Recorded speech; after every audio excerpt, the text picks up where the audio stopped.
बग्रिबारियावहाय दिनै saint Rajapara part one बे forest एरियाया 150 बिगा दङ।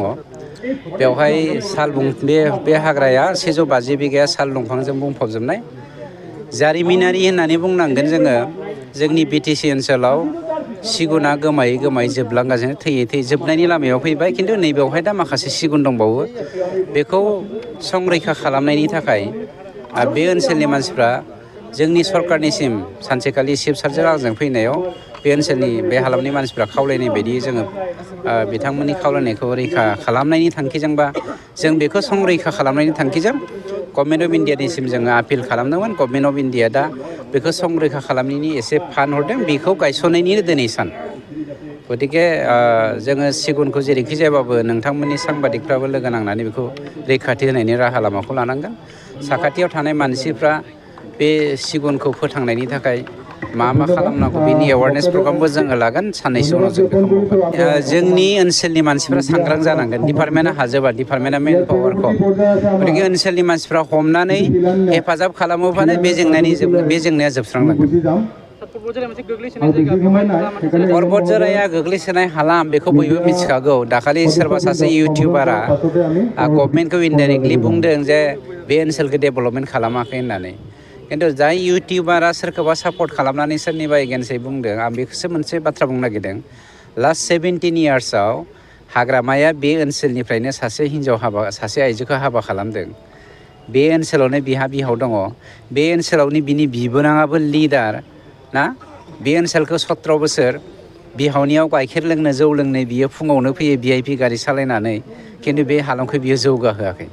थारमाने बिथांमोननि आखुथाया खांख्राइ बाल्थिङाव दोननाय खांख्राइफोरबायदि। BPFफ्रा माने 99.99 लिडारानो बाल्थिंनि खांख्राइ। माबोरै बाल्थिंनि खांख्राइ होननानै बुंदों आं? बाल्थिङाव थानाय खांख्राइफ्रा सोरबा मासे खांख्राइया बाल्थिंनिफ्राय बारग'नानै हायाव थांनो नागिरदोंबा बेखौ हमथायो।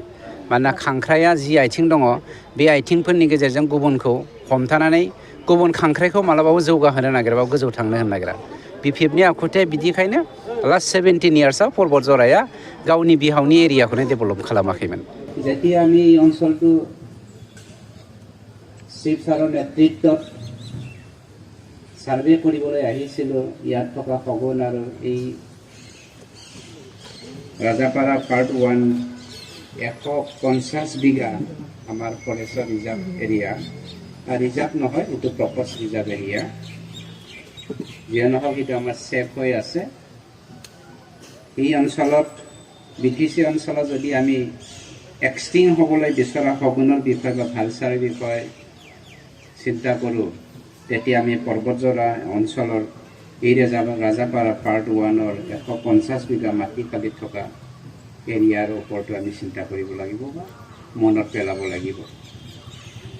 গতিকে ইয়াৰ প্ৰটেকশ্যনৰ কথাটো বা প্ৰিজাৰ্ভেশ্যনৰ কথাটো মুছলমানক বেচে, বাঙালীক বেচে, বড়োসকলক বেচে, বেলেগ বেলেগ জাতি জনগোষ্ঠীক বেচা কিছুমান দালাল আছে। সেই দালালবিলাকে জাতিক বেচি পেলাই কিন্তু সমাজতন্ত্ৰটো নষ্ট কৰি আছে। বহুত আছে। সমাজখনৰ নামত, জাতিৰ নামত ব্যৱসায় কৰা বহুত ব্যক্তি আছে। তেনেকুৱা ব্যক্তিৰ পৰা যেন আমি আমাৰ মৌলিক অধিকাৰৰ